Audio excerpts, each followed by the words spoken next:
Kitchen efficiency.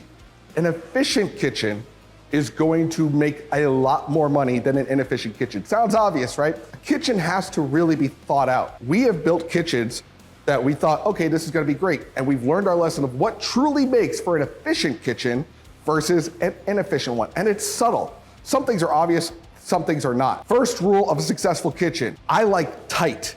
If you have a big ass kitchen, you think that's a good thing? More walking, less ergonomic, not good. You wanna have a tight kitchen with circles. So people are making something that they're taking to the next station, to then get sent out, to then be brought back, and in a circle where there's not a lot of bottlenecks. So when you're building it out, whatever anyone's gonna be creating in their section is a circle or a very finite triangle. So triangle, circles, no cross patterns. Cross pattern, not your friend. Bottlenecks, not your friend. People bumping into each other because it's a very narrow hallway, not your friend. Each section has all the tools it's gonna need. So whatever tool that person needs to succeed is at the ready. Again, if someone has to take more than 3 steps to do anything, you're screwing up. Next big rule, effective prep means effective rush. You have to have the prep done, set up, and in a way where they can then have that prep at the ready for the rush. Next is training and communication. Now training sounds obvious, but you gotta have all that figured out ahead of time.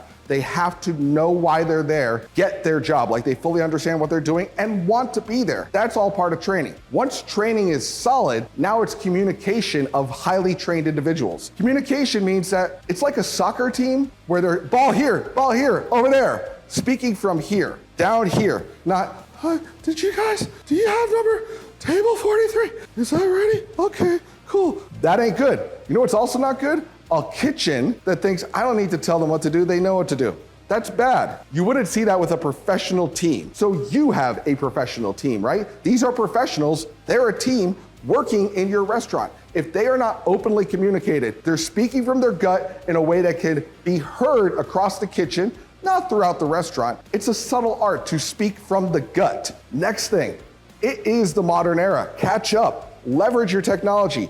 If you can deal with printed paper, fantastic. Even better is a kitchen display system, so that way you're not dealing with a bunch of tickets. Some people prefer kitchen display. To have neither is not an option. You gotta use technology to your benefit. If you are having a tablet process a third-party order and then they're retyping it in, that is setting your kitchen up for failure. You have to use modern API cloud-based POS software in your restaurant so that you are not doing double duty or playing telephone with orders in a manner that's going to screw them up. Next, you are constantly evaluating, and not just you, all your staff. Like a team, like a sports team, like you're watching game film. Hey, what could have made that rush go better, guys? Well, if we had this go out this way, or maybe if we had this prepped ahead of time, or maybe if we had done that, communication, back and forth, taking what you have learned from the failure to make it not a failure so that you iterate to make the next round better. That is so important and so underutilized, is true communication to the team about what sucked and what we can do better next time. Last, uniformity. Not just every single aspect of the menu is created uniformly, but they're wearing uniforms. They look the part.